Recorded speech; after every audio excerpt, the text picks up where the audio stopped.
So it only starts with me and my little introduction, which people who know me probably heard a lot of this stuff before. But welcome everybody to. Oh, are we? We are recording, aren't we? We are recording. Okay, yeah, good. Welcome everybody. Happy International Volunteers Day. Welcome to the launch of the Digital Volunteering Toolkit, which has been brought to you today by Gethyn Williams in association with the AVM, the Association of Volunteer Managers, and TeamKinetic. I just want to say a massive thank you for your choosing to spend a little bit of time with us today. Hopefully, we can make it as much fun as possible as it is, to, as much fun as it can be when you're talking about computers and websites and stuff like that.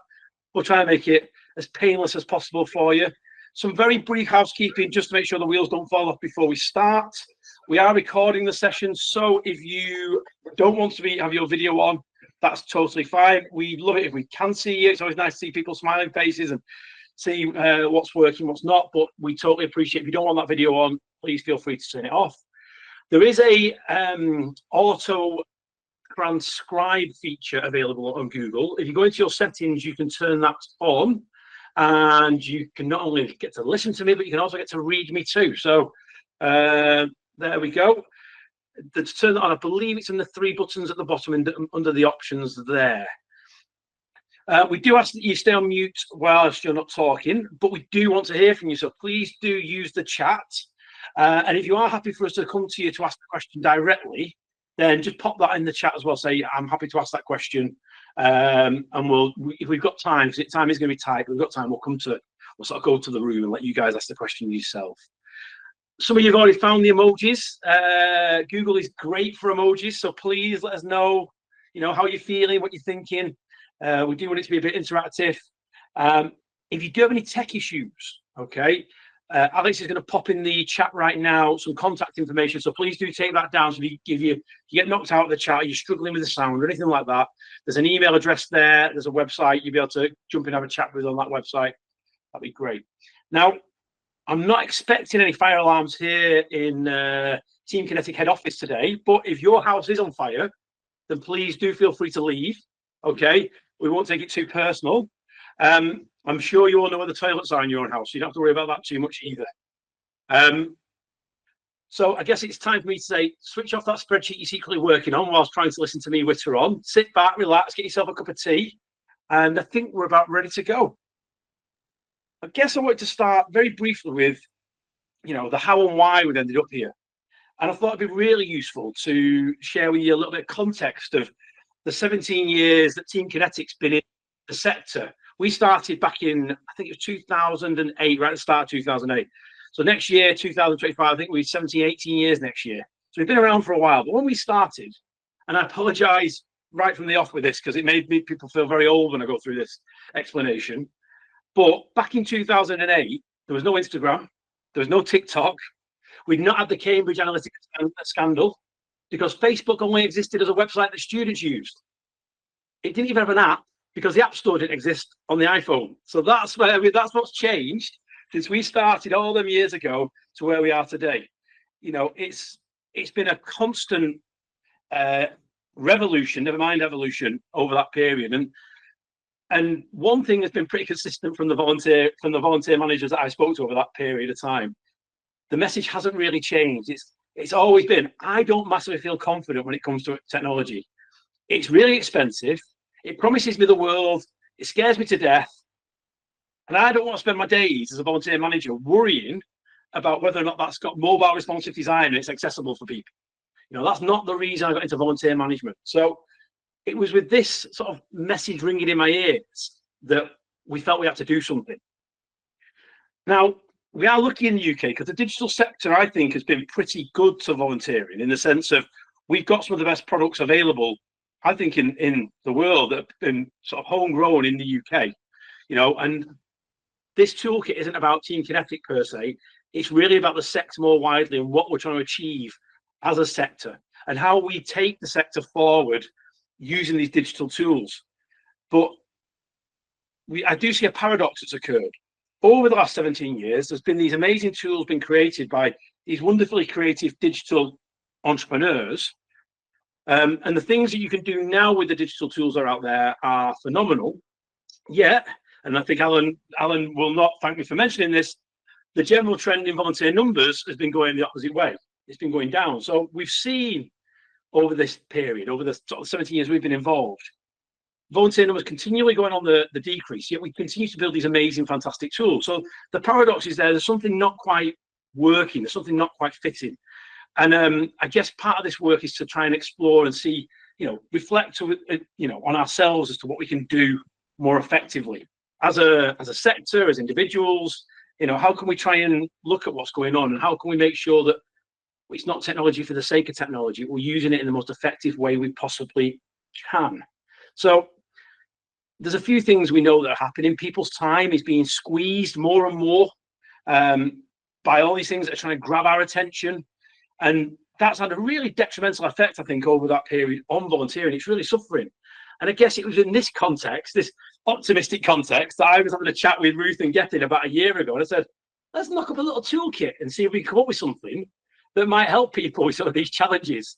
It was only supposed to be a couple of days' work that we were looking to put together. And here we are a year later, and we've got 150 people on a call, all sort of, interested to hear what we've come up with. So I guess it's with no further ado that I'm going to pass over to Ruth. And I just wanted to set that scene, set that context for you guys to think about as we're going through the panel, and we move on to Gethyn explaining what the toolkit's all about. Have a think about your own digital journey, where you've come from, how much it's changed in the last 15 years. What you do now is what you did 15 years ago. And hopefully at the end of this session, we can go away feeling a bit more optimistic about what the future might look like. So I'm just going to pass over to Ruth, and she's going to introduce our panel for us. Lovely. Thank you, Chris. Before I introduce the panel, I'll introduce myself in case people don't know who I am. So I'm Ruth Leonard, and I'm the chair of the Association of Volunteer Managers. And I am one of those people who knows my stuff as far as involving volunteers is concerned, but digital, other people on this call will know me and have worked with me to know me well enough that it's not necessarily my strong suit. And I think this is a perfect opportunity to explore how we could be supporting people who involve volunteers into learning how to do so more effectively with technology. And that's the purpose of the panel discussion, to get us started. I'm really excited to be able to invite Alan and Maddie and Chris to join this panel. I'll let them introduce themselves as they go through, and I'm going to come to the three of you and ask all of you, tell us who you are, where you come from, but also what's the most frustrating IT issue that you're facing right now. I'm going to hand over to Alan. Oh, thanks, thanks, Ruth. So I'm Alan Stevenson. I'm CEO of Volunteer Scotland. So we're based in Stirling. I said it was a wee bit darker up north, so it's dark out there in Stirling, but it's probably a wee bit dark metaphorically because we have just had our results, our Scottish Household results, and yes, volunteering is under pressure. It's in crisis in my view. IT can help, I think, within that as we start to unpack it. The most frustrating IT issue that we're facing right now, I mean, I suppose there's something that we're working on internally. So there's a CRM system that we're pulling together. So I'm not sure if I would call it frustrating. It's probably the most complex, I guess. So the aim is to have a single view of our engagements, of our customers and so on. And the difficulty is, how do you stop the proliferation of spreadsheets that just come up like weeds, that you're trying to get people to use the system, you're asking them to use it, you're being nice about it, and then at the same time these fantastic spreadsheets are arriving from all sorts of different corners, and people are going, isn't that great? Why don't we use the spreadsheet? Because it's got these extra fields and we could do all this stuff with it. So it's always this hard thing to kind of say, do you know what, we're all in this together and there's stuff we can share and look at where we could get to, when there's stuff you could just get on with and do and fix a problem right there and then, and spreadsheets are the easy answer for everything. Yeah, and I think that's pretty much where we are. There's a wee bit there about how do we just get that use of a technology, I think. So that's maybe that's one of those challenges that we're trying to deal with at the moment. Get people in, hope to say, sort of invested in whatever technology that we're bringing along. That's one of the hardest challenges, I think. Great, thank you. Yes, recognise the spreadsheet issues as well. Maddie, over to you. Can you introduce yourself and answer the question about the most frustrating IT issue you're facing right now? Thanks, Ruth. I'm Madeleine Deforge. I'm Chief Exec at NAVCA, so we're the umbrella body for local infrastructure organisations for the VCS across England. And like with Alan, I feel like it's dark and it's not got lights. I'm in Sheffield, so a lot further south, but it's still dark and gloomy. I feel like a bit of an imposter on this panel. I think I'm a bit of an IT Luddite. I have IT help at work and I have IT support at home to enable me to use the most basic of things. But like Alan, I think my biggest challenge at the moment is likewise CRM, and making sure that we are making the best use of it as an organisation to gather information about our members and then use it really effectively. And either we spend all our time inputting it and then never harvest it, or we frustratingly try to harvest things, not through a proliferation of spreadsheets, but can't quite get the right information that we want at the right time about the right organisation. And that sweet spot feels quite elusive at the moment. So we're getting closer, but we're not there at the sweet spot yet. I'm looking for this afternoon's discussion to help me get there. Exactly, which makes you the perfect person to be on the panel, because you're probably where a lot of us are in that understanding of tech. Grace, over to you, the same question. Mine is slightly different, being a tech provider, but I think the sector for a long time has suffered with a lack of interoperability. Word of the day, there we go. That went out nice and early. But the inability for a volunteer to go to one place, get what they need, and have one relatively simple journey, but potentially have to go to 4, 5, 6, 7 places, is a problem that the sector faces in a world where people expect to get things so instantly. The voluntary sector seems to be making it as hard as possible to make volunteers, or enable volunteers to volunteer, and I think it's a challenge for us as vendors. And I know there's a couple on the call with us today. It's a challenge for organisations who are looking for the best solution for them as a business internally, and it's how do we as a sector try and solve for that problem, which is, fundamentally, how do we make it as easy as possible for volunteer to volunteer? And I think that should be where we start from, and often it's not quite where the decisions do start from. They sometimes start from the needs of the organisation, and sometimes the needs of the volunteer, or they only see the volunteer in the sense of their own organisation. They don't see the volunteer as a member of Joe Public. So that's, I guess, one of my frustrations, is how do we make this world work easier for the volunteer? Thank you. Yeah, thanks for posting your thoughts as we go through, because I think that's going to help us to think about more how we can help support you as we go through. So I'm going to come to Maddie, probably because you referred to being a Luddite. I want to invite you to share an example of a problem where technology has helped you solve it. I'm going to get stuck now. So when I was thinking about the session today, I was thinking about people first, because it's people that do stuff. And I sometimes think that technology, we can focus on the technology rather than the people. So using technology as an enabler to problem we've got to solve, rather than starting with a solution and thinking about how we can shoehorn the people into it, I think feels really important. But I think I'd go back to that question about collecting and sharing and mining information to make sure we really know what's going on. And that's so important for volunteer context, that we make it easy for people to access information, to share information, and to be proactive about going out to people where they're at, rather than expecting them to come into to where the system is. And that feels to me to be the thing we really need to get into the heart of, to go with. So what's the starting point? That's the people. It's always got to go to be the people in my head. And then how can we come through with IT solutions that connect people together more effectively? I think it's so easy to lose sight of that. I think going back to the CRM example, I think we have done that quite effectively, and that tech solution to enable us to talk to our members more effectively has been really good, to keep track of who we're working with, who we're talking to, and how we do that in a really human way. Yeah. Thank you. Yes, I think I completely sympathise. Start with a person first and then make the technology work there. Alan, same question on the problem that technology has helped you solve.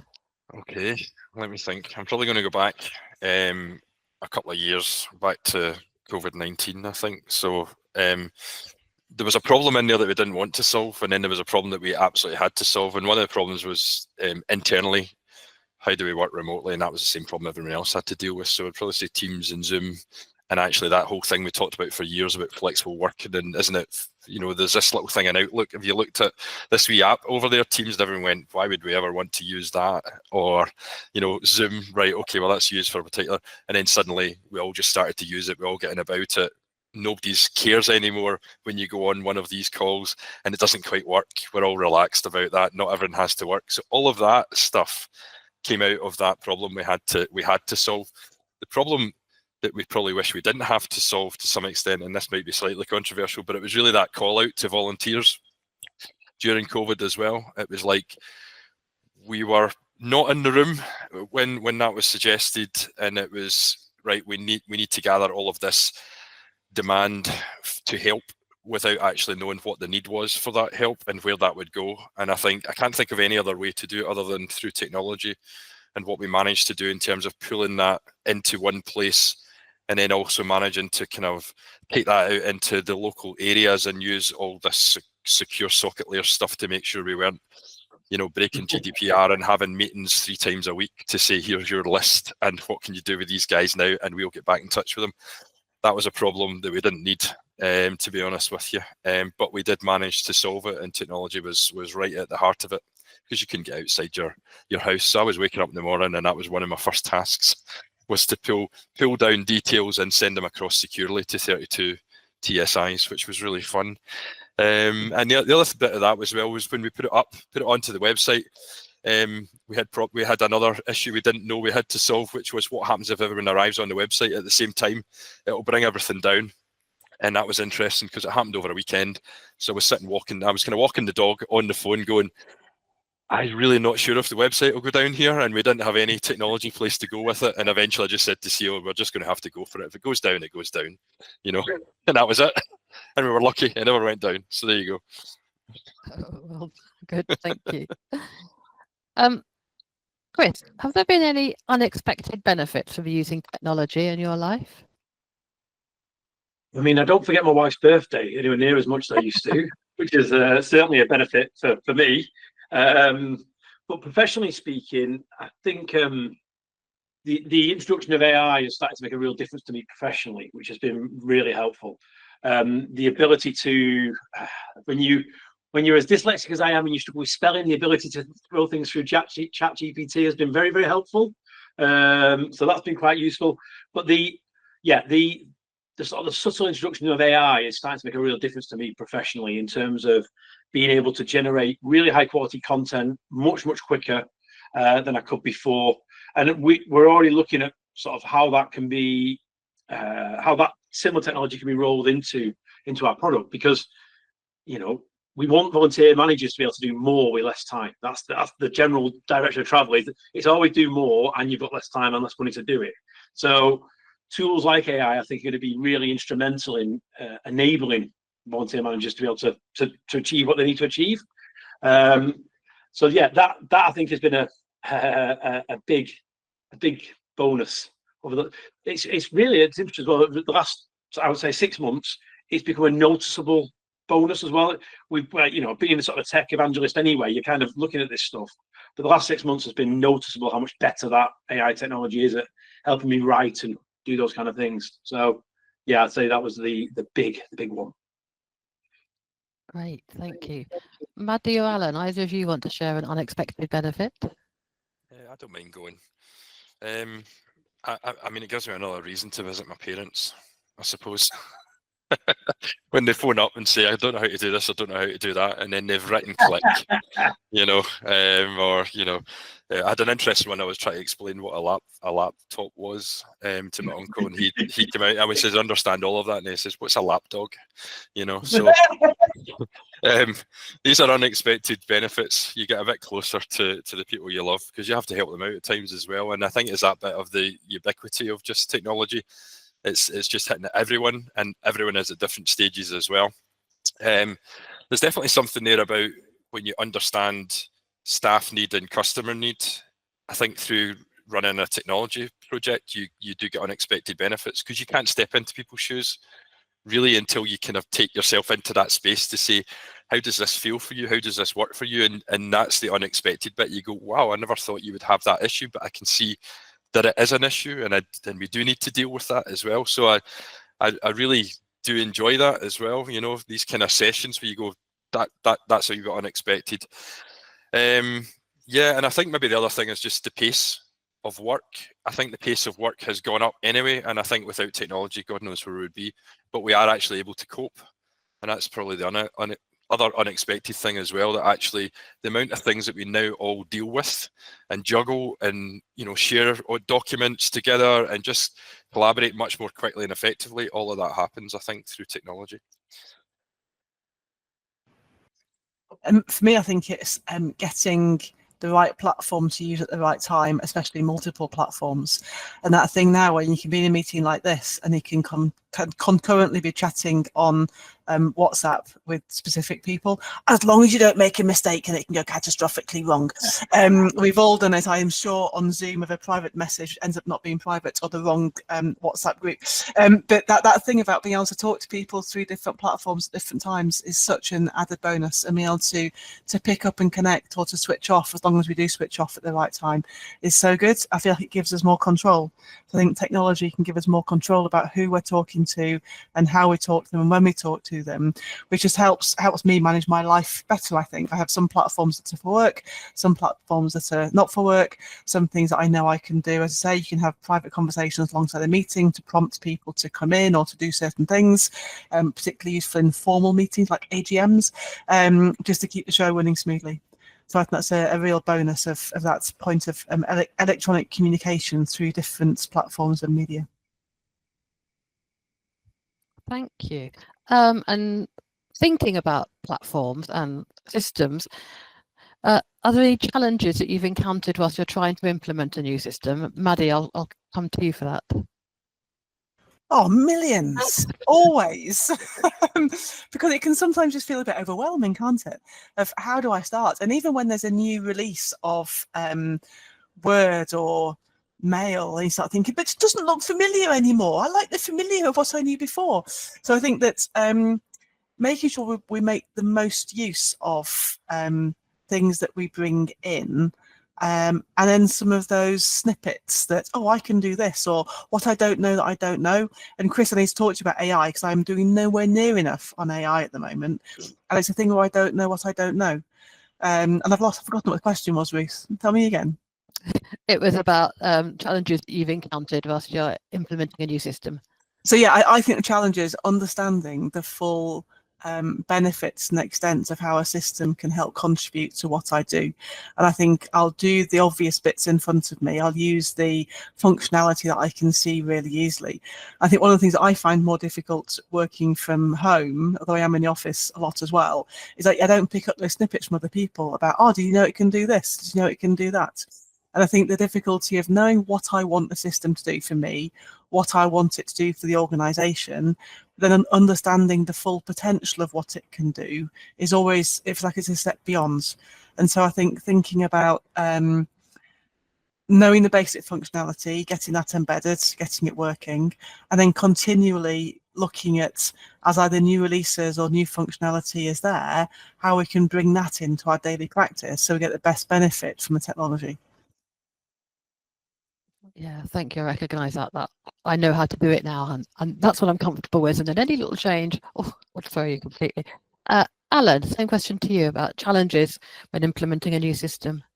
Yeah, thanks. Are we sure that's Chris, by the way? I mean, he's really going with the AI. He might be sitting having a cup of tea somewhere else. You know, you never know. That's maybe the future, you know. I mean, I put it into a couple of headings. And I think there's probably something there about people. I don't like to think of people as a challenge, but clearly there's something there around fear factors and all coming at it from different points. And clearly technology as well. It has to solve. I call them. I used to call them PITAs, but I'll call them PITBs, pains in the backside. What are the real problems that folks have that the technology can solve? And that's the bits you focus on. And then there's the skills and the training and the documentation. I think that has to be there so that we've all got the same view of this, and we're at the same starting point, ideally. Budget, I think, is really a tough one, and that's the whole thing about projects, they come in, you think it's going to cost this, and then suddenly it costs something completely different. So tying down a spec is really important. I used to work in an organisation, and we merged with a design company. The design company used to put specs together, and they were drawings. They were really lovely, but they were PowerPoint slides, and they're just a drawing. This is what the system will do. And you can imagine where the budget went. It went through the roof, So you need to tie things down. So that whole thing of just managing the budget and the scope, and adding in a little bit of, I call it a fudge factor, but a little bit of contingency in there, and kind of stepping back from something and going, I think it will take this long. Add in 50%. You're not going to be far off. That's a fudge factor, So just add that in. Things take longer than you think, and that's all the challenge as well. And then I think the toolkit probably leans into this a wee bit around expectations, just around what the system will do and what it won't. Volunteer management systems will not manage volunteers on their own. That was one of the things I picked up as we were reading through the digital toolkit. I think that's absolutely spot on. They won't, So it's what does the system do, and what do you still need around that system to make it work? That's absolutely vital. And the other thing is just, I think, is most important, because we all sit back and go, job done, is launch day +1. What happens at that point? And that's that bit of, how do you maintain, how do you keep, how do you reinforce, how do you champion? And you need to think about that community that builds up around the system, and you have to get users involved in that as well, or it's just not successful. You have to get that ownership. So if it's volunteer management system, bring the volunteers into the room, talk about their needs, talk about how that evolves over time, and the pains in the backside get bigger, and so on. We're going to solve another one next month, that type of thing. Thank you. And I definitely recognise that. Everybody thinking you get a new system, it's going to answer everything, it's going to make the cup of tea, and then, sorry, I shouldn't say that with Chris there. So I will say, Chris, hearing some of those struggles that our colleagues are encountering, what additional resources or support do you think should be put in place to help overcome those? For me, where Alan finished there is the sort of the story for us, what we've learned over the years of doing hundreds of these kind of system change projects with the clients we've worked with. You can't do it two people, because if you do it two people, they tend to rebel and press against it. People are stubborn, they don't like to change, it's hard, it's uncomfortable. And if people are used to having things done for them previously, and we want to move them towards a world where they have more agency and ownership of their own profile, these things all sound amazing when you say it out loud, but actually getting people to do it is very, very hard to do. So having the resource in place, which is things like digital champions that can be there, that look like the people that are having the change, that sound like the people that are going through the change, that have been through the change themselves, that come from that same audience, having those leaders within your community that can help bring on the next group, having your critical friends that can help you on that journey, that can tell you, actually, this is terrible, stop what you're doing, or try it this other way. That voice from the front line is really important. It's interesting because Alan talks about the budgets and all these kind of things, which are immediately if you will, the organizational head-on of how you get these things done, which is all super important. You can't get to the point of actually doing anything unless you sort of out first. But coming at the other side, that human side of the change is equally as important.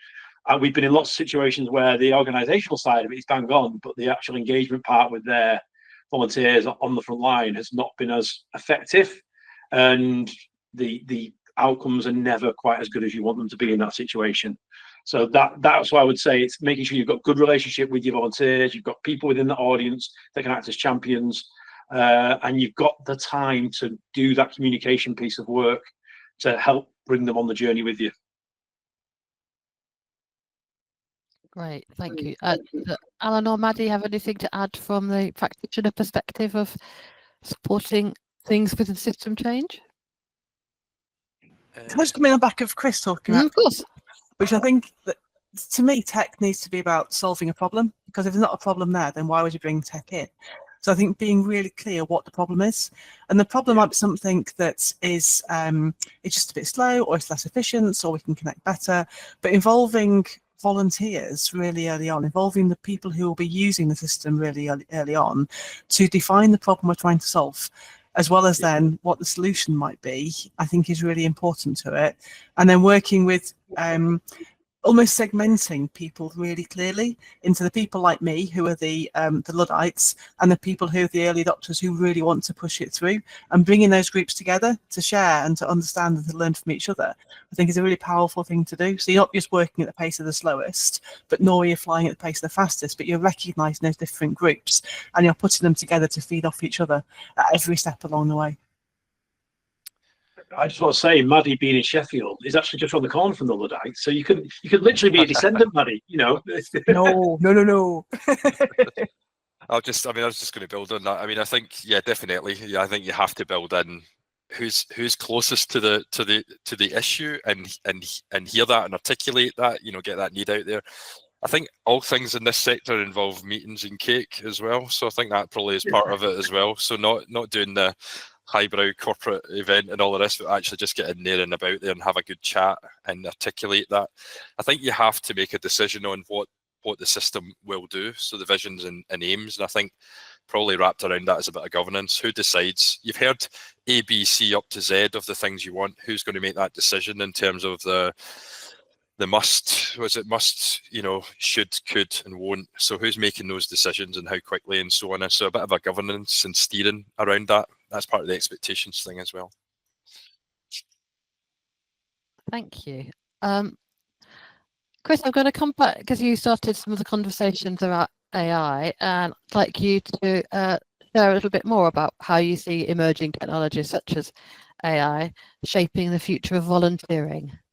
It is a very foolish man that predicts the future, Ruth. But I shall talk about things that I know that are on the way or around the corner, the kind of things that we've been working on. So there's a couple of really interesting technologies that we want to take advantage of.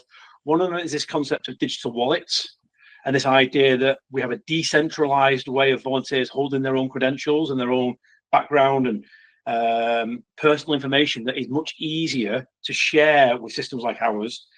And it means when it's shared, it's already pre-verified because it's linked to things like their passport and their driver's license. And you can think in situations where there's a high barrier to entry for volunteers, and it takes quite a long time to onboard a volunteer. Having a piece of technology that allows a volunteer to come along with their DBS already in place, with their ID verified, and with their training history potentially held in something like that. And it's a piece of technology that wasn't designed for volunteering per se, but it's been designed for more general life. So the adoption of it, hopefully, when people are renewing the passports and these kind of things, it's going to be this is the future direction of travel. We're going to make sure that volunteering has a place in that technology space, that our system will talk something like that. So that's one area. The AI space is particularly interesting. Again, if you think about the wallets, and we can look at people's previous volunteering history and their preferences, and we can use AI to look at that at scale and then target individual volunteers with opportunities that are available in their neighborhood community area, in their locality. If we know what people are interested in, what skills they have and what they've done previously, and we can get that information without actually taking their personal data, and we can use an AI then to filter through all the opportunities that are available nationally and push this out with direct messaging using something like WhatsApp. I saw in the messages, is WhatsApp the biggest volunteer management system in the country? Potentially, yes. But we can use something like WhatsApp, iMessage, and some really clever AI chatbots to push out to people in your area. Here's the things that we know you'd be interested in. We take the volunteering to the people rather than making them come to us to find what they're looking for. And I think that is a really interesting opportunity that we're quite keen on exploring a bit further. And that fits into a whole other conversation about open data that we won't get into here. But there's some of the things I think the future may hold if we play our cards right and get the right ethics in place and the right rules in place, and we get the vendors on board and we can get the sector pulling in the right direction. There are some of the things that may be possible. But there is a lot of maybes in that, and there's a lot of caveats to meet to be able to enable that in the first place. Thanks, Chris. Alan or Maddie, anything you want to predict for the future of technology for volunteering?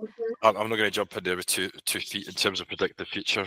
There's a wise saying about that. I think there's an interesting little quote. It's from William Gibson. He's a science fiction writer who says the future's already here. It's just not fully distributed. So I actually think there's something about we're always looking out for the next new thing, but actually there's an awful lot of what's here already that isn't used or isn't used well. So I think that's first For me, I love the stuff around phones and you know, Amazon Echo and all that kind of stuff, and how do we build that into volunteer experience? I think that's great. But from the volunteer manager's perspective as well, there's an awful lot just about doing things more efficiently. Volunteer management systems are a great step, you know, but actually if you move into AI, you know, how do you get the templates, the policies together and all those types of things? I think it's probably the space we move into, actually. You know, you ask ChatGPT and they produce a policy and then you go and check that and go, well, there, it's pretty much there. I mean, who wants an absolutely bespoke, I've written this from scratch? You just want something that's going to work, don't you? So it's finding what's going to give you your 90 or 80% start, and then I can work on the last 20%. I think those types of technologies are really helpful. Yeah, but I actually think the sky's the limit, to be honest with you, once we start getting into this properly. I think there's two things for me. One is about how we connect things together. So how technology can help bring platforms together, information together, make it easier to find volunteering opportunities because they can all be in one place rather than scattered across multiple platforms for where I might be interested in volunteering. That feels like it's already happening, but we're almost going in the wrong direction, and there are more platforms emerging, or there are more places to go and look at where I might find volunteering opportunities. So somehow coalescing those so you can press one button and it searches a whole load of platforms to find volunteer opportunities, I think is a really important one.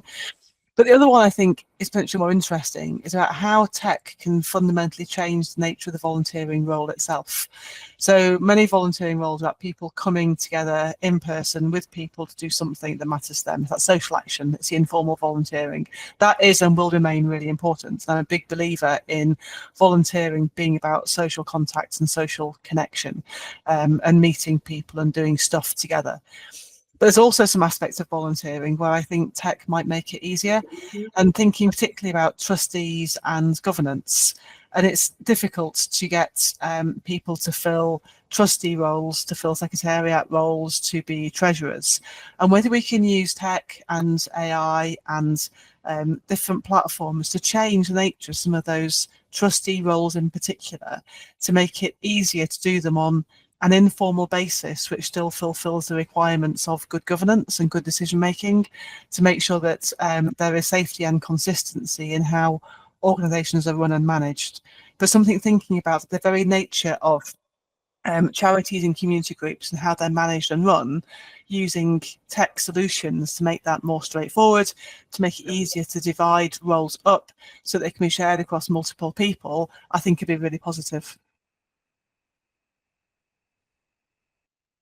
Lovely, thank you. Okay, I really don't want to keep us too long from actually looking at the toolkit itself, and I'm going to close off with asking you all a final question around how you see this toolkit helping us to achieve our longer term goals in volunteering. And I shall go to Alan, alphabetically I should go. Sorry. Yeah, I mean, I think it's going to make it more accessible for folks in terms of getting into this area and start to think about it. So it's probably going to tackle that thing around inertia. This seems like a big task, so and it seems quite complex. But actually, you need a toolkit to help you step into it and help you to work your way through it. We've got a trustee that's part of the Royal Zoological Society of Scotland, and I always use this thing about eating an elephant, and he doesn't like it, to be honest with you. I'm not being serious about eating the elephant, but we have to say something about, if it's a big challenge, breaking it up into bite-sized chunks, breaking it down into just key principles and working our way through some of those things. And I think the other thing about the toolkit is just understanding what else it does at different points as well. So there's something about, yes, you might be trying to create this system at the end of the day, but you're going to find out what your volunteers need and what their biggest problems are as well along the way. You're probably going to create a really nice business case for your volunteering program as well, and that's quite useful to send that one back up to your board and to your CEO, etc., and say, look at all the things we do and look at where these kind of issues are as well. So I think it's just a great sort of step into this space, and whatever you do in that space, it's going to be helpful anyway. Thank you, Alan. Chris? You might be on mute, Chris. It could happen at some point, that wasn't it? Sorry, what was the question again? It was around how you're seeing that the great resources, the toolkit is going to help us achieve our long-term aims of volunteering. Yeah, I think the toolkit is the first step from where we are into a conversation that's going to be bigger than the sector. It's a starting point for people that are thinking about tech in their workplace, as volunteer managers. But it's, as I say, it's the start of the conversation, not the end of the conversation. We knew there was a confidence issue in the sector, and we wanted to address that, and we wanted something that would give volunteer managers a stepping stone into a world that is full of, language that they may not understand and terminology that is sometimes difficult to navigate. So the toolkit is a stepping stone. But just looking at the chat, that's what actually threw me out. I was reading the chat that's going through there. The kind of things that people are talking about go way beyond the basics of which volunteer management system to pick. We're talking about individualism versus collectivism, individuality versus collectivism. We're talking about in gamification. We're talking about the ethics of AI. We're talking about really big challenges that the minute the sector has no voice on. We have lots of individual voices that we can shout out and we can complain, but this stuff is being done to us rather than by us for us. And I think that's where I would like this toolkit to go next. And I'm sure there's something we're going to talk about later. I'll get onto that. But that for me, the toolkit's a start, but that's where we want to get to. Nikki's got a hand up. We've got our first hand up in the room. Do you have your hand up, Nikki? Or you just put your thumbs up? By accident. Pressed the wrong button. Sorry. No worries. Digital tools, right? Perfect. Exactly. Perfect example. Maddie, so to finish us off, how do you think the toolkit is going to help us in the future with volunteering? I'm hoping it's going to open some of those doors and open some minds and some eyes into possibilities. Thinking about where do we want to go, and then how can the tech support us, rather than where is the tech going and how can we follow. And so I think it's that thing, I don't know what I don't know. And so the toolkit, I think, opens some of those doors to help me know that what I don't know, and then helps me ask some of the right questions. So I'm not particularly interested in which platform I want to buy or not buy.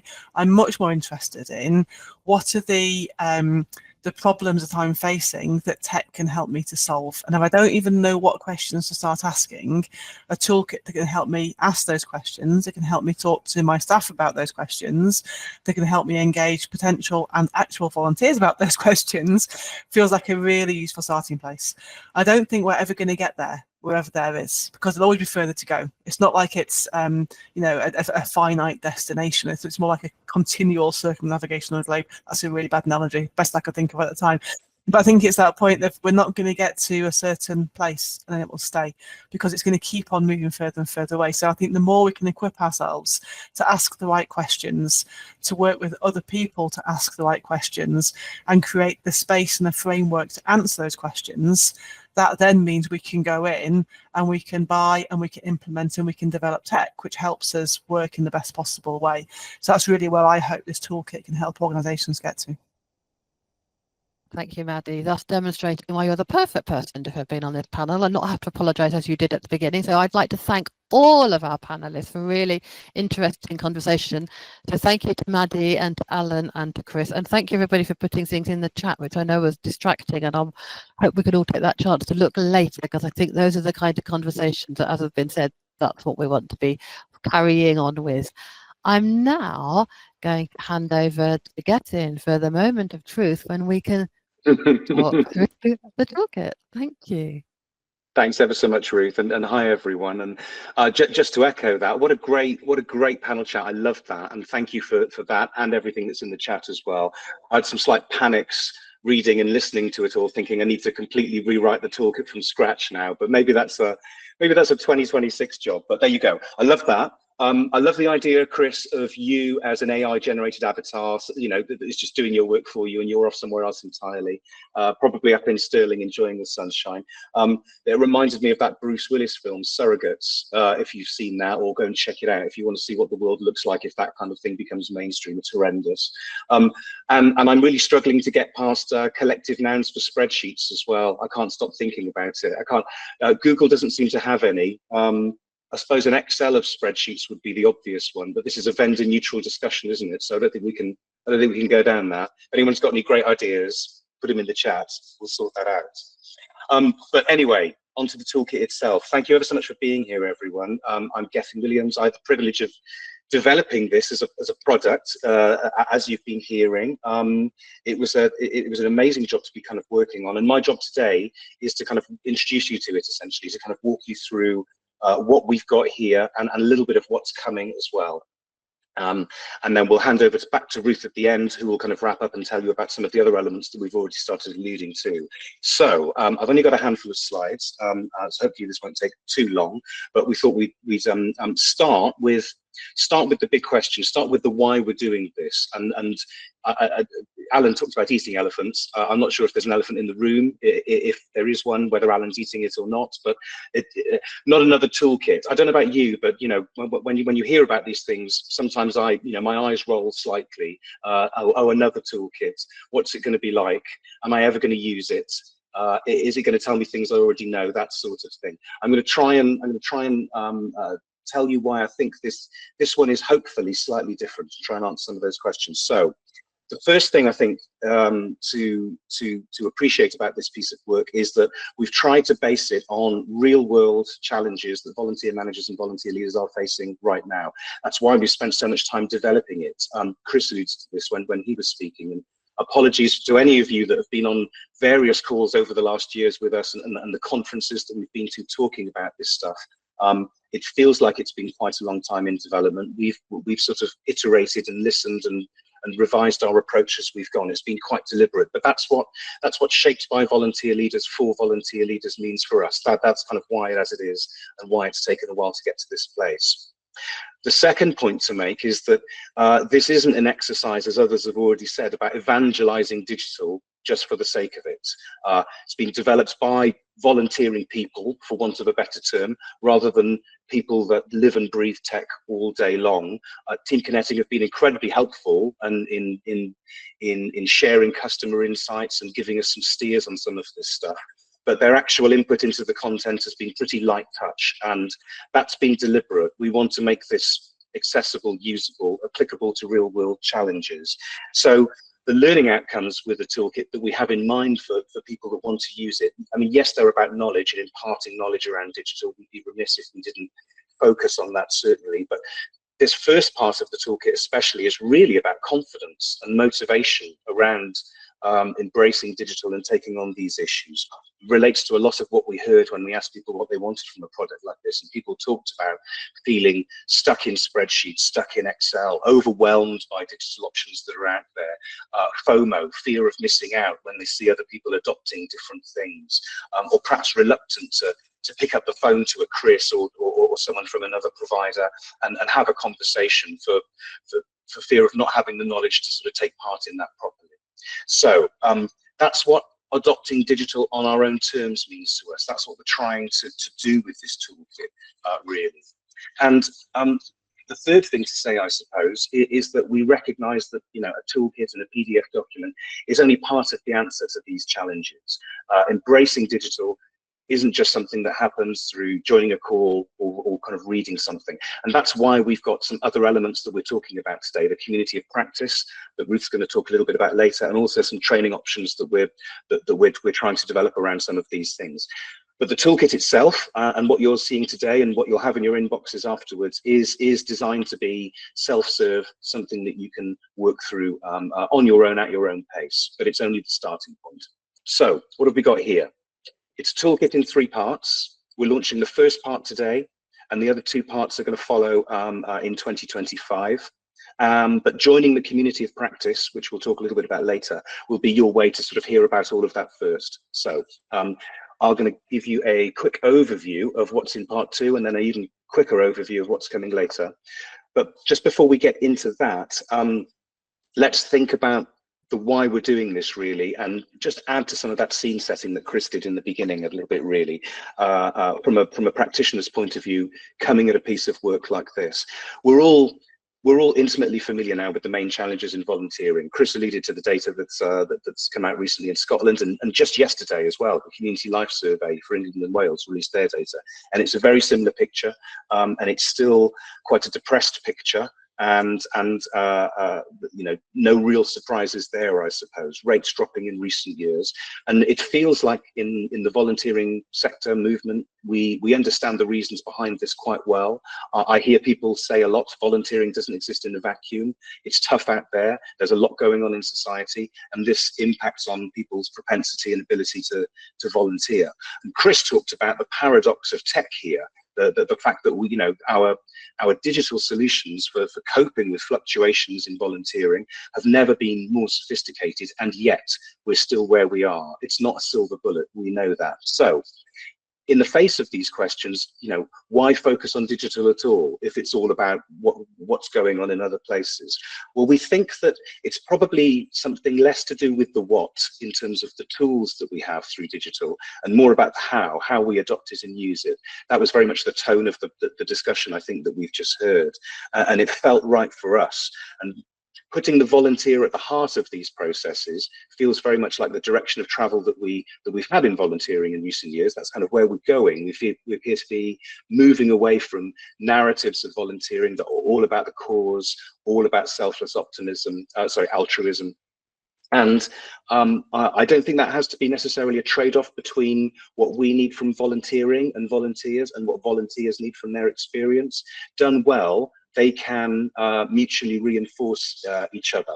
And, you know, all of this should be a positive for us, really. We've been using this challenge to develop a more sophisticated understanding of how to do volunteering. And if there is a silver lining to living and working through an era where these rates are so low, it's that it's forcing us to do better.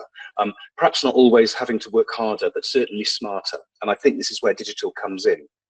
And other tech industries have a lot that they can teach us here, and there's a lot of what can we import to help us in volunteering that kind of comes through this toolkit, and not just technology, but wider disciplines such as marketing too. You know, segmenting those different audiences, recognizing that different volunteers have different customer journeys, so to speak. Any of you that have already been down the road of thinking about volunteering personas are already on this path. So it's not new, and it feels like these are becoming a little bit more mainstream.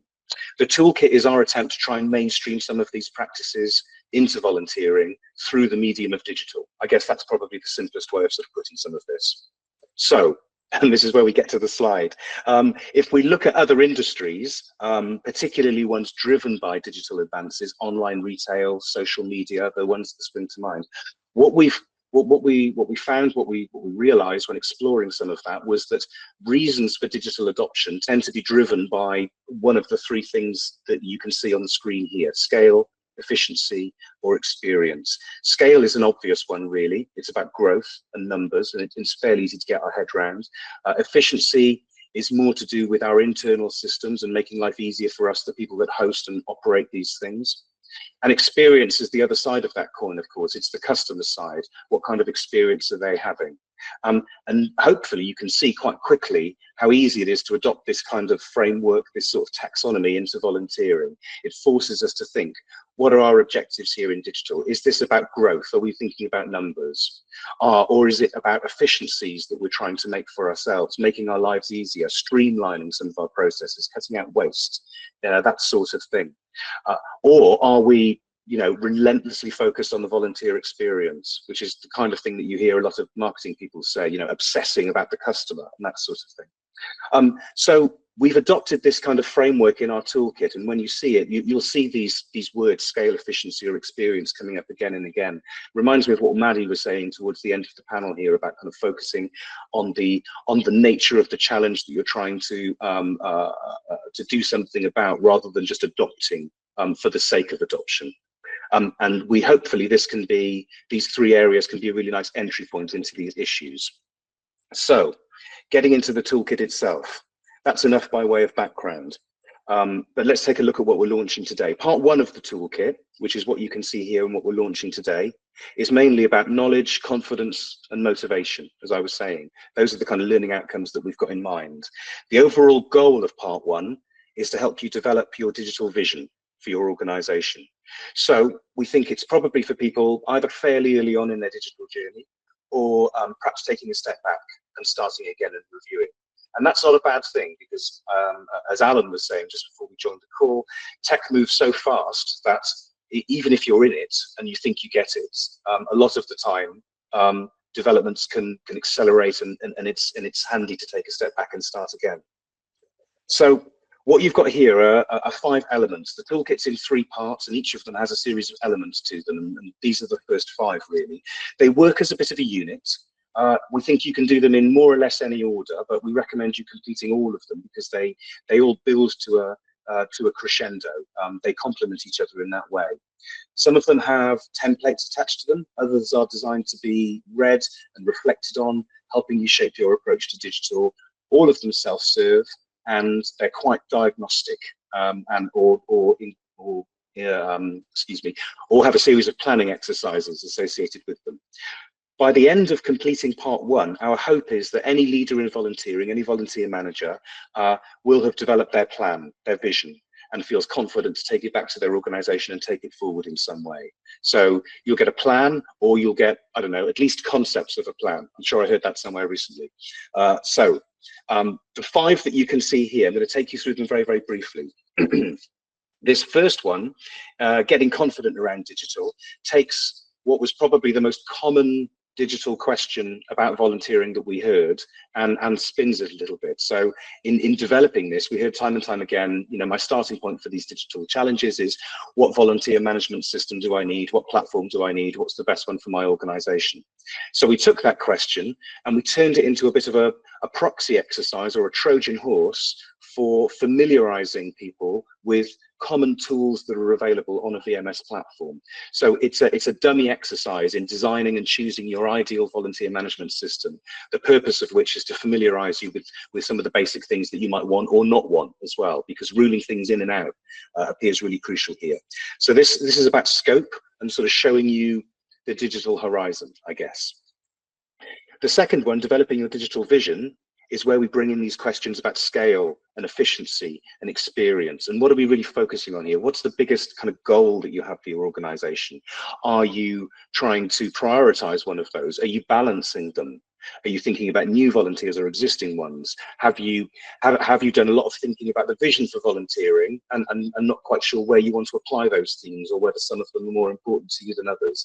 It's that kind of exercise. Benchmarking from the development phase. One of the things we did in developing this was ask volunteer managers and leaders all the way along some of those questions. What are you focusing on? What's important to you? And we've included that data in the toolkit. So when you do this exercise, you can see how your answers kind of compare to the wider sector, I suppose. I don't know about you, but that's the kind of thing I love. You know, what are other people doing? Like, that's the gossip element. So go there if you want that kind of thing. The third one here in the middle, understanding the volunteer journey. This is about user journey, user experience, UX. It's a simple introductory exercise around journey mapping, which many of you may have done really, but it comes with a spreadsheet template. Many of you will know that, you know, UX, user experience, is a foundational aspect of almost any digital project, understanding how the customer responds to it, what happens at each stage of their journey.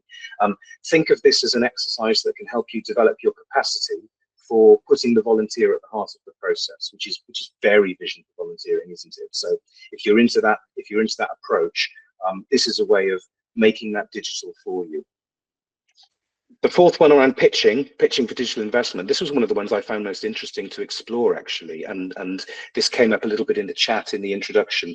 The idea that we don't just need to know about digital or know how to embrace these choices and what's going to work for us, but we need to take an awful lot of different people with us on this journey as well, whether we're rolling out and trying to get our colleagues and volunteers to buy into it, or whether we're trying to convince others that to buy in and support us, or, you know, let's be frank, give us money to do some of this stuff. So we spoke to a range of volunteer managers that have been through different versions of those conversations and challenges, and we've tried to summarize the strongest arguments that they were making when they were pitching their ideas sort of internally to senior managers and chief execs, to trustees who, you know, have a different appetite for risk and might be looking at these challenges a different way, or even to external funders as well.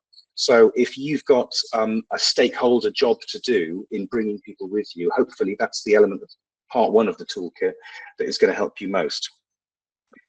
And then if you've done all of that, hopefully part 5, mapping out your organizational journey, is where all of this comes together. Develop a workable plan using the answers and the insights that you've gained from parts 1 to 4.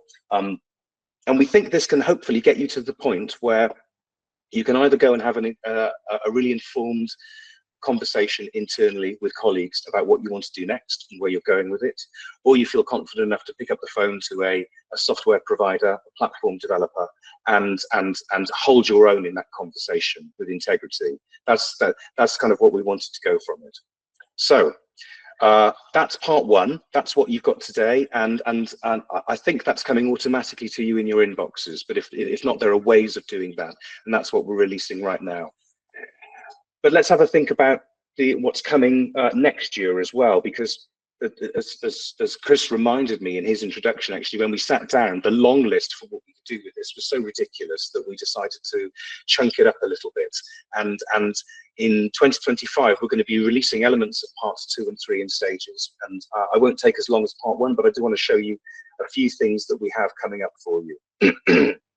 So if you're a bit further down the journey, or if you're interested in how can I use digital right now, hopefully part 2 will be of quite a lot of interest to you. It's less about diagnostics and exercises that you can do. It's more about practical deep dive guides and towards common use cases for digital in volunteering. How are volunteer managers using digital right now?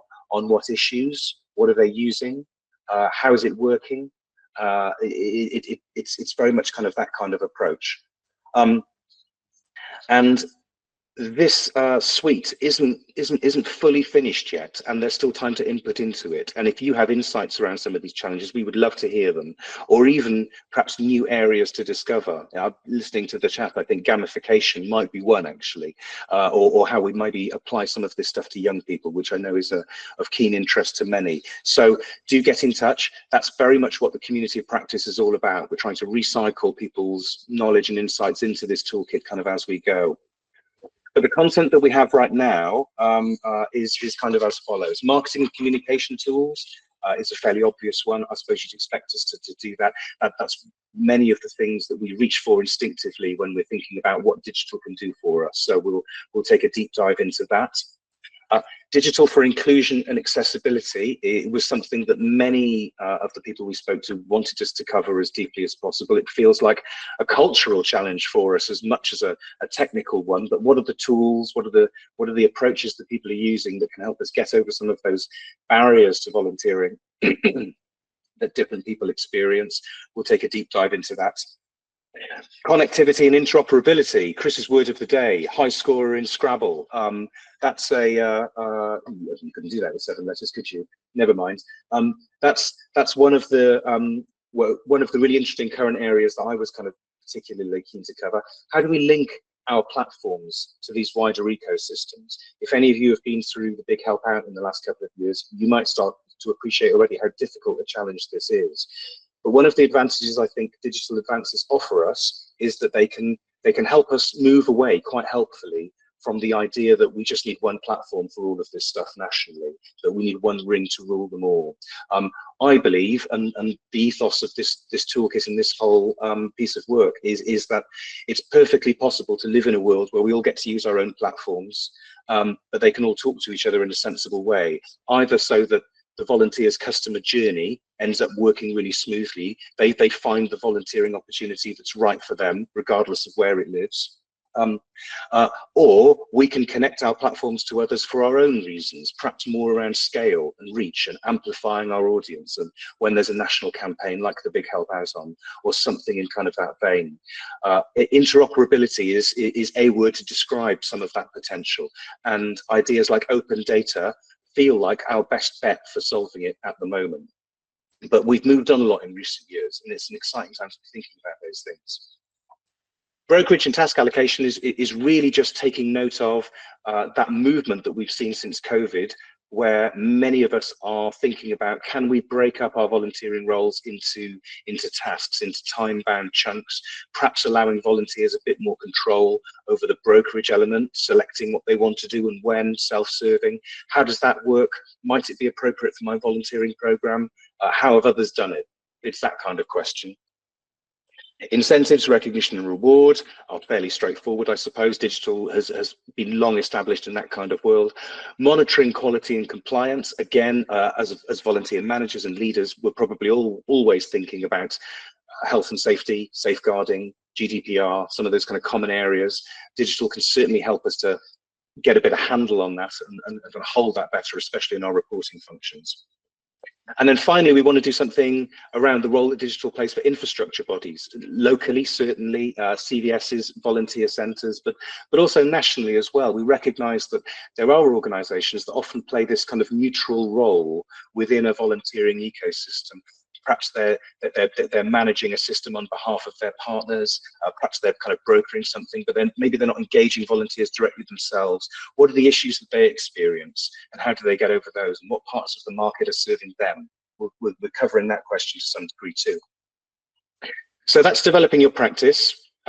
That's about current issues, and that's coming in 2025. And then kind of alongside that, I suppose, really, we'll work this out as we go.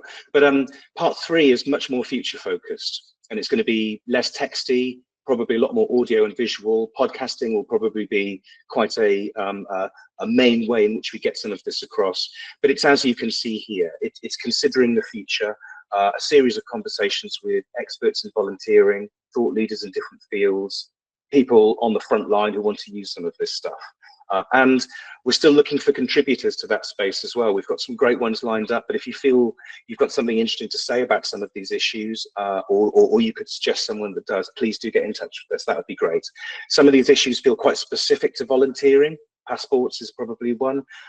Some of them are a lot more general, and it's about how do they apply into our world, such as AI and those sorts of things. And there you go. That's the sum of what we have so far. I'm really hoping some of that sounds useful and is landing well. Thank you for all the feedback so far. I'm really looking forward to seeing how this lands now and how helpful it is, and inevitably where the typos are, because you know how it is. You look at these things 1,000 times and there's going to be typos. And if you're a pedant, I want to hear from you. Because we can update this online, and that'll be fairly straightforward. But with that in mind, I hope you enjoyed that. I hope it didn't take too much of your time. I'm going to hand back to Ruth now, who's going to close us out and tell us a little bit more about some of the wider elements that we're launching today. So thank you very much. Thank you, Gethyn, and it's so exciting to see all of the labs that's coming for it and where we want to be going. And yeah, it feels like this is the right place and the right time to be starting these kind of conversations and movements. So I'm going to talk about a couple of things that we want to be doing into the next year. We've already heard about the other elements that we're going to be working on, but one of the key areas is around an added training offer. So as you've heard, the toolkit is designed to be self-service, but if you're interested in the content and prefer to work through the questions in person with other people, with others, with structured support, then we're developing a training offer that might be right for you and where you might want to get involved in that way. We've shared the details, or I say the royal way, Gethyn mostly, who's taken the details of the toolkit to recent conferences, AVM conference, HVG conference, and most people have really responded well to that self-service option, but there's been a sizable minority that were interested in further group learning opportunities, and that's where our training offer comes in. So like the toolkit, that will be designed to help you to embrace digital with more knowledge and confidence, and to move from feeling stuck and reactive to digital developments to being more proactive and focused. There are 2 sessions in development. They're not yet ready. They'll be led by Gethyn and myself, and what we're shaping up so far is a session around developing your digital vision for volunteering. And that's a session that will be based around those 5 elements in part 1 of the toolkit that Gethyn's run through.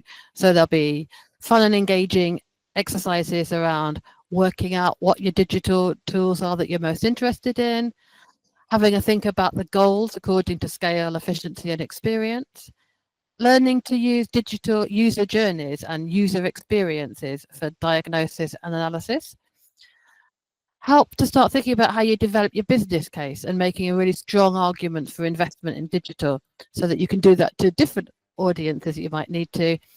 And then finally, formulating your development plan. So there'll be the same learning outcomes, those knowledge, confidence and motivation. It'll be delivered in a structured and supportive environment. So just rather than working on it on your own, working in it with us in a group.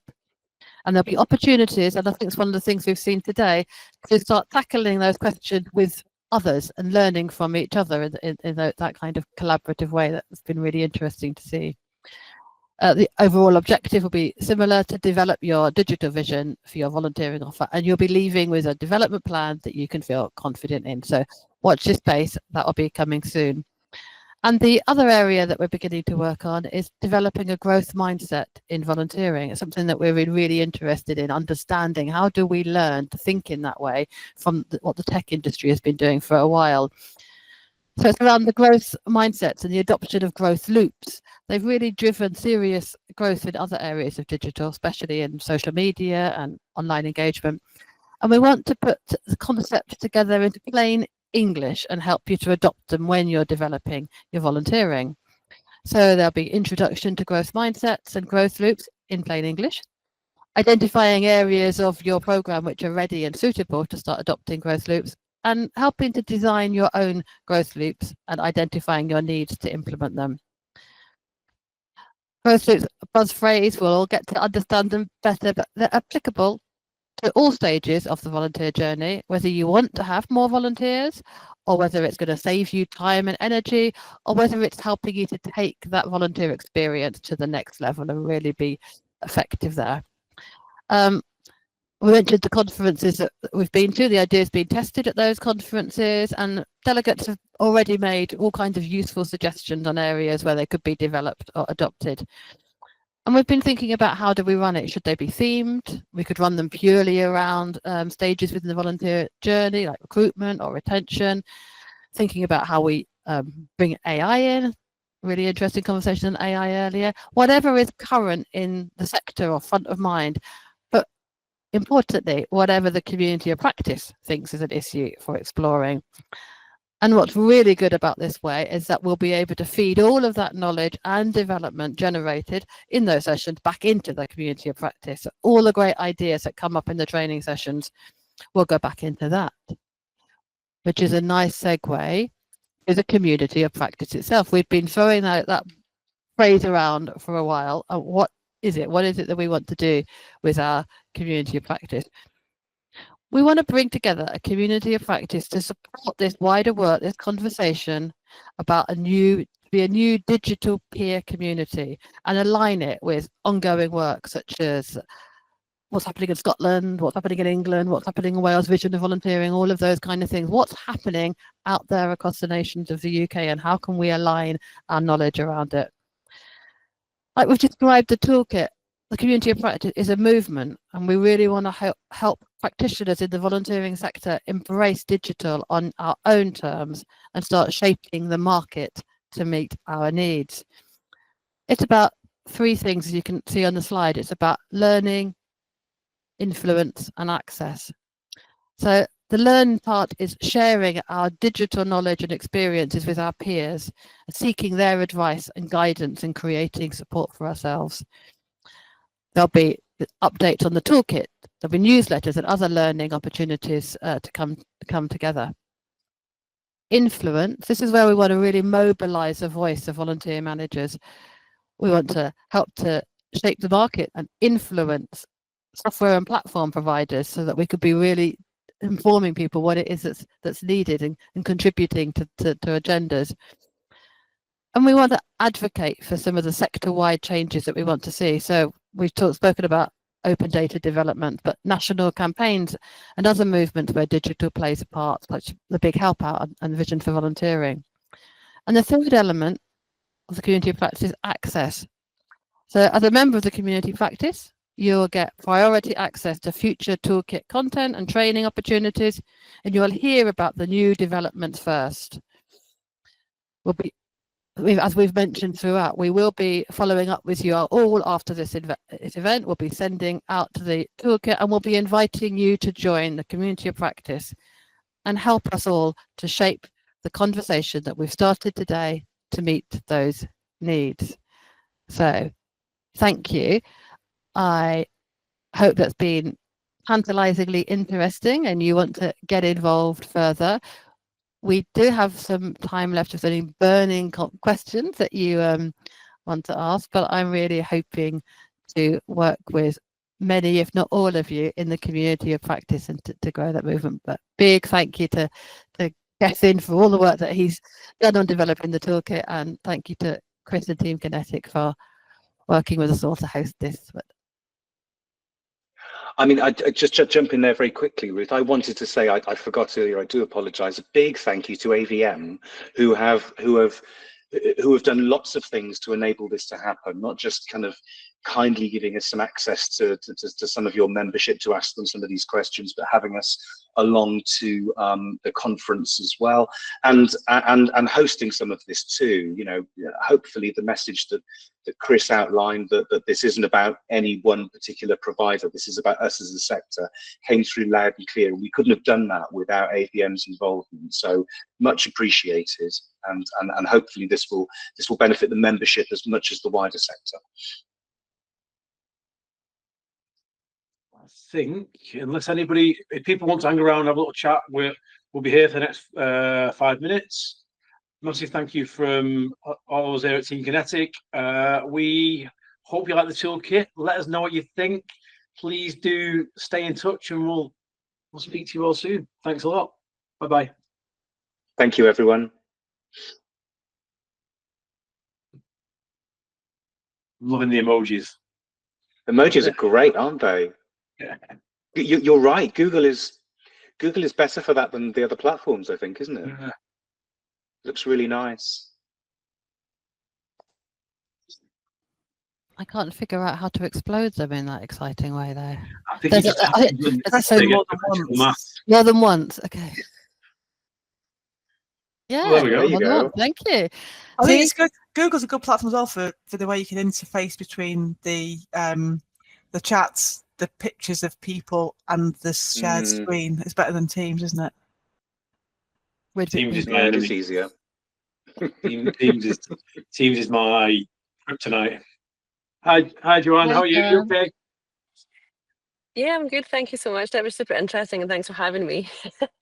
Pleasure. I had a question, if that's okay, in terms of I haven't seen the toolkit or anything, so obviously apologies if this is not, it would be clear if I had looked at it, but I was really, because I'm a participatory designer, and so I was wondering, I was really interested in understanding a bit more the whole sort of like user experience kind of approach, and that kind of that part of the toolkit around doing, like, rolling out that kind of like mapping and understanding of that service, the sort of the user. And the reason I ask is because some of the other chat earlier, which was really interesting, I found, I can't remember who it was, I think it was actually Maddie, that was saying, one thing is tech, and another thing is what's the problem we're trying to address? How do we ask the right questions? And obviously the toolkit is not meant to fix the problem of the decline in volunteering, but I just, in my head, I made a connection where I was thinking, oh, one thing is the user experience, where you're really looking at the interface and how good and easy that is, and helpful for the person to kind of like deal with the online thing, so that you can, and then there's the, what I would say is more like a service design approach, which was, I think, slightly broader, which looks at the journey of the volunteer, that person, before they even decide, and why they decide, or why they don't decide, or why they kind of like sign up to something and then never actually follow up on it, and things like that. And so there's like a different sort of approach, which again, it's not what you're saying, but it made a connection in my head to that. And I was thinking, wow, so what made you choose user design in this particular space, which I think, because it's an interface, that makes sense. But also, is there, maybe there's a way at some point to sort of consider it about the whole journey and about the volunteers themselves, because that might start to answer the question about the bigger problem of how people engage and why they don't engage or why they don't follow up, and all the reasons around volunteering. That's more the volunteer journey, not just the experience journey in the website. If that makes sense. Yeah. There's a few things to unpick there in terms of the digital aspect of the toolkit. The bit we can record, the bit we can influence, the bit that the toolkit's about is the digital bit, which is in the website. But that's not to say, when we talk about this community of practice, we've talked about these three, between myself, Ruth, and Gethyn, these three elements. There is the digital tools themselves. There is the using the digital tools effectively to get what you want from them. And then there's applying that to the world of volunteering. So you've got three sets of skills. You've got to know what you want to buy in the first instance and set it up as you want to set it up. You've then got to be able to use it effectively to get what you want out of it. And then you've got to be able to apply that in a way that actually makes sense in your context, which is the bit you're talking about there, which is that wider volunteer journey.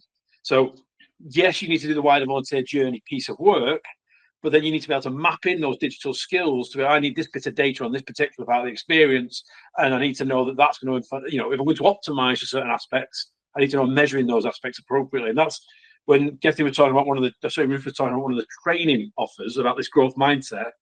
It's about looking at how you make those choices and working out, digitally speaking, what the aha moment is for the individual that makes them go, I know what this is now, and this is to my better, this is to my advantage, and I want to use this, do this. So that's the digital part that with the toolkit's on, but that needs to live within the wider, the wider part of the volunteering. Everyone's on this call today is a volunteer person, knows all about the volunteer experience. We're trying to give them the digital skills that play into that, but you are 100% right.